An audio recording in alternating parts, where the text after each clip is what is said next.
Hey guys, welcome back to the Dr. Cliff AUD vlog. This is vlog number 39, and today I'm going to talk to you about a conference that I just got back from in Denver, Colorado, called the AUDBOSS Conference. Now, to give you a little bit of understanding of what the AUDBOSS Conference is, it's basically for audiology clinics, business practice owners, hearing instrument specialists, and audiologists alike. And the whole purpose of the conference is to help private practice owners kind of network with each other and to help them do things better, to help them grow their practices, but grow their practices in a way that's being done through providing better quality of care, better service, better education, and things like that. Now, before you destroy me in the comments section, let me clarify here that this conference was not a traditional conference. Because of COVID-19 going on, the vast majority of the attendees of this conference were virtual. So the individuals who actually showed up, there was probably about 70 of us out of about 250 that would have went to the in-person conference. And really the entire time we were there, the whole theme of everything was staying protected. So you had to wear a mask virtually at all times, except for when I was up on stage talking and when I was eating and drinking. Other than that, you were pretty much masked the entire time. Not only that, but when presentations were being given, every person in attendance was spaced out ridiculously far away. So like you really couldn't even lean over and chat to anybody when there was a presentation going on or anything like that. You were just too far away from anybody.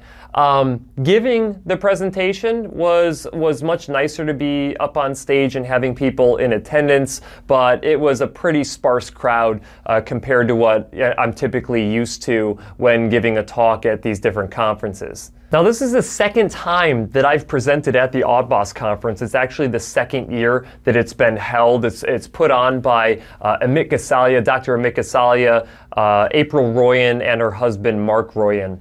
And I really like this conference. This is a conference where you can go and actually talk with people who are kind of in the same shoes that you are, because they also run a private practice or multiple private practices.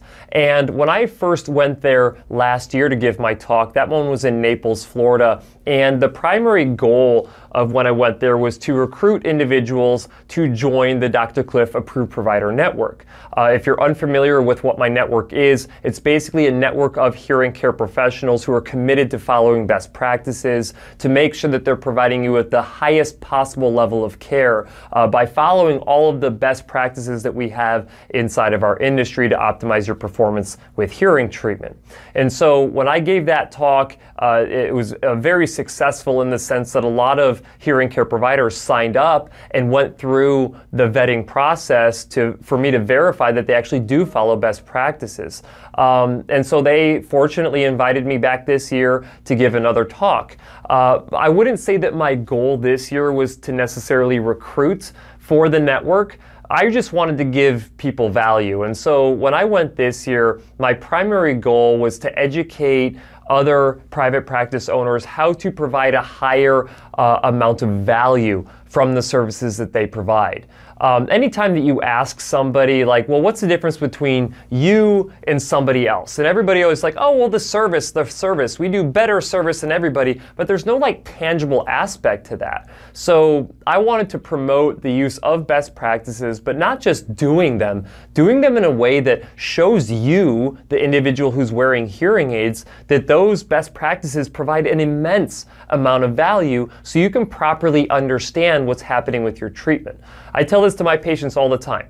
I want them to have at least a foundational understanding of what I'm trying to accomplish so they can do better with their hearing treatment. Anytime that you know what's going on, it helps you better articulate if things are going wrong. It helps you just to be more happy in general, knowing that you're maximizing your performance with hearing treatment. And I would say that it was really well received, at least from the small group of individuals that was actually in attendance. Of course, there was a lot of individuals taking, a lot of hearing care professionals taking the virtual, so they recorded it and then put it up on the virtual platform so those AUDBOSSes could actually watch the virtual version of my talk. Of course, I can't get feedback directly from them, but they were able to watch the talk and hopefully they got a lot of value out of it as well. But I also want to talk about some of the key takeaways that I got from actually being in attendance and listening to the speakers who they invited. One of the themes was communicating better with our patients, not just when they're our patients, but communicating before you're our patient. Everybody goes through a timeline of when they start to notice their hearing loss, when they actually decide that they want to do some research on their hearing loss, and then ultimately scheduling an appointment, and then really deciding to actually treat their hearing loss, oftentimes with hearing aids. And I think that a lot of hearing care, private practice owners, they focus only on, okay, when I want to get this person into my office so we can actually treat them. So they only really look at the spectrum of when that person's ready to actually treat their hearing loss. But we need to do a better job of communicating, expectations, what options are available, different things like that to our patients before they're our patients. And I'm talking years before they're our patients. Providing them with education and just staying in touch with them. It's a mindset shift in terms of how we would market, essentially, and not necessarily market for the goal of save $200 on a pair of hearing aids and get in the door right now. That's not what I'm talking about. I'm talking about providing you with value before you're even in the consideration phase of coming into a clinic. And then, taking that information that we provide you in that time and then staying in touch with you. So if you end up, requesting some more information, not just giving you, our phone number where you can call to schedule an appointment, but actually giving you information and then repeatedly giving you information in a reasonable time frame for maybe a couple of years before you ultimately decide to come into the clinic. Now, another one that really struck me from the presentations at AudBoss this year was this idea of philanthropy. So giving back. And this is something that I don't think that I do a good job of. I don't have anything set up to serve underprivileged communities, serve any individuals with hearing loss who can't afford hearing treatment. I oftentimes refer those individuals out to receive treatment in other means, and there are other, charitable organizations that can give to individuals who do not have the financial means or who have unique circumstances that I can't serve inside of my clinic. So I think I need to start doing a better job of thinking what I can do to give back a little bit more. Yes, my video content does give education. I mean, I don't ask you for anything with that. I don't even monetize my channel in the sense that you have to sit through a bunch of dumb commercials on YouTube before you can get to my video content. But that's completely different than actually taking action and helping someone hear better, even if they can't afford to. So that was something that really stuck out to me. There are some amazing, in fact, when they asked for a raise of hands of who's actually gone on mission trips to fit underserved, communities and countries with hearing aids. About half the room that we were in had actually been on a mission trip.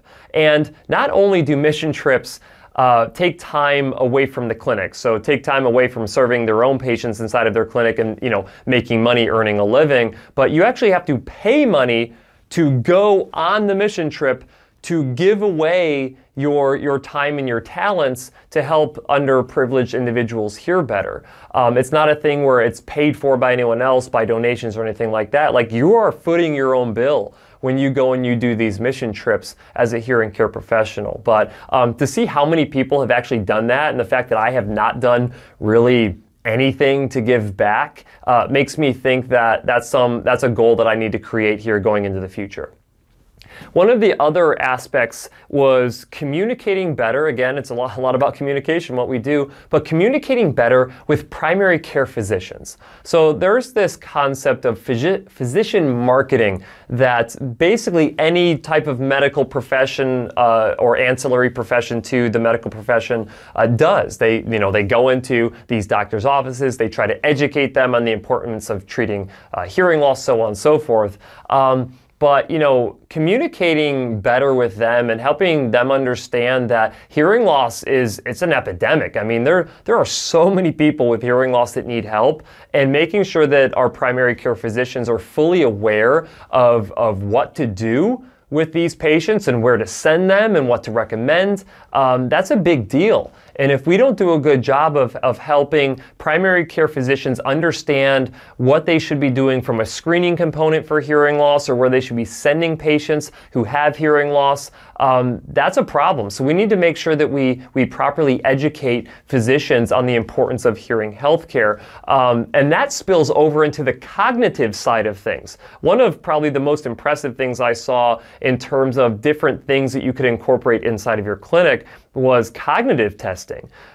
We all know the correlation between hearing loss and dementia at this point, but there's really no good tools out there. I mean, inside of my clinic, if there's a question of cognitive decline, the MiniCog, which is a screening tool, that's something that we administer inside of the office, but it's something that's few and far between. But we're not doing anything to regularly screen or get a baseline of cognitive function for a lot of our patients. And there's a program out there now that just got released called CogniView that I ran through, and it is a pretty impressive system to where everybody who would come in gets cognitively tested, which has a direct impact on someone's ability to function with hearing aids and process information that they're hearing. So I think that that's something that will probably be incorporated inside of my clinic here in the near future. And the other thing that I think was a pretty big theme, other than just the overall growing your practice through quality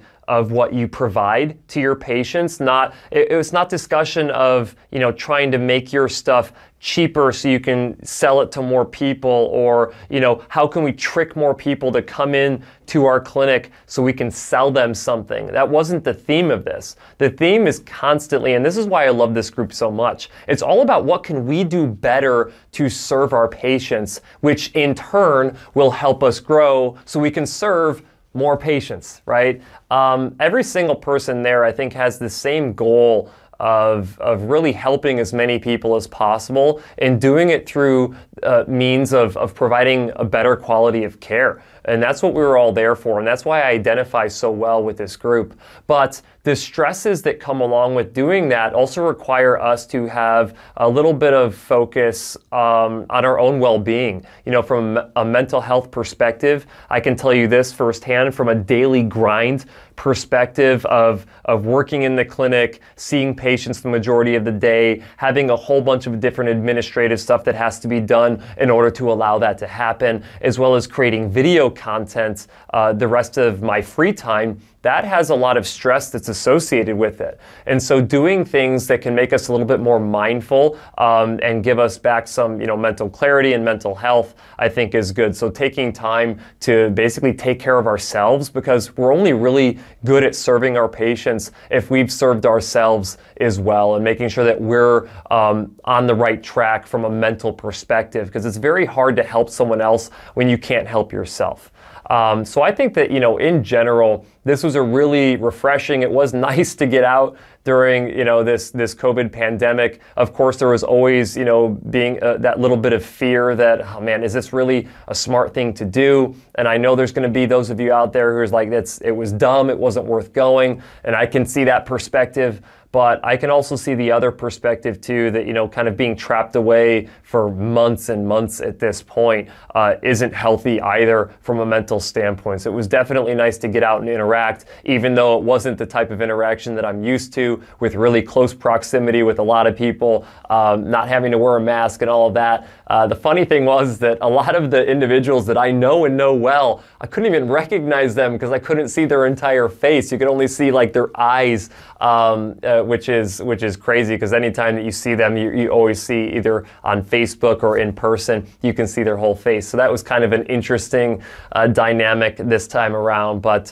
it was definitely a really good time. I had a great time catching up with a lot of friends that I've had and have developed inside of this profession, and I look forward to going back next year as well. So that is it for today's vlog. I hope you guys liked it. Thanks for listening to my ramblings of what's going on in my life. I really enjoyed this last week, but as always, I'll see you guys next week.